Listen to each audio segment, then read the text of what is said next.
ए मावशे, म्हावरा घे, ताजा आहे, बर्फाचा नाही. तर बघा मस्त मस्त असा तळलेला आहे मासा. तर आज आमचा बाजार होता शुक्रवार. तर बाजारातनं छान असा मासा आणलेला आहे. तर त्याच्यामध्ये काटे नव्हते जास्त करून. तर हे बघा, तर ही रेसिपी आहे माझी नणंद मोठी अक्का, तर त्यांनी केलेली आहे बघा.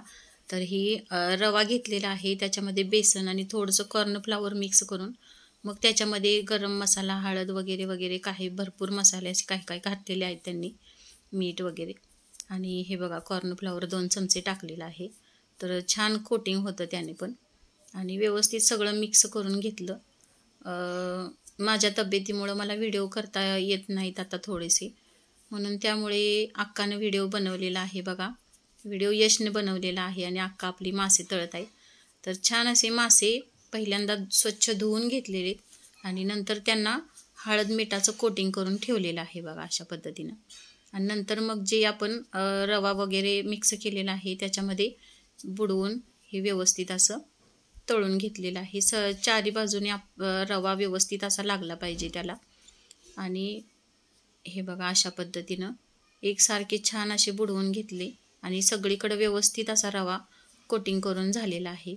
आणि तव्यामध्ये तेल घातलेलं आहे आणि त्याच्यामध्ये आता हे फ्राय करून घ्यायचे आहेत. तर हे बघा मस्त छान असं तेल पण आपलं कडलेलं आहे आणि मस्त मस्त टेस्टी. पण मला मासा आवडत नाही, तरी पण माझ्या मुलीला आवडतो, यशला आवडतो. तर त्यांच्यासाठी बघा हा मासा तळलेला आहे.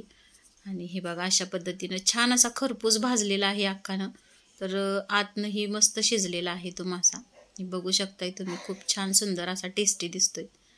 तर मी पण करते, पण मला बऱ्यापैकी रेसिपी करता आलेली नाही, व्हिडिओ करता आलेला नाही, म्हणून आज अक्काला म्हटलं तुम्ही व्हिडिओच करूया तुमचा केलेला. तर हे बघा अशा पद्धतीनं. तर माशाचा व्हिडिओ आवडला का नक्की कमेंटमध्ये सांगा आणि लाईक शेअर सबस्क्राईब करा. नवीन असाल तर चॅनलला सब करा. आणि हे बघा रस्सा आहे, माशाचं सार आणि छान अशी भाकरी आहे आणि भरपूर सारा कांदा तळलेल्या माशावरती घातलेला आहे आणि लिंबू आहे. तर हे बघा छान असं माशाचं कालवण, झणझणीत एकदम तिखट. आणि हे बघा मिरचीनं कोथिंबीरीनं सजवलेलं आहे प्लेट.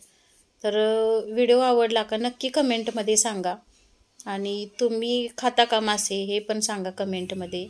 मला तर आवडत नाहीत, तर तुम्हाला आवडले का नक्की सांगा. धन्यवाद.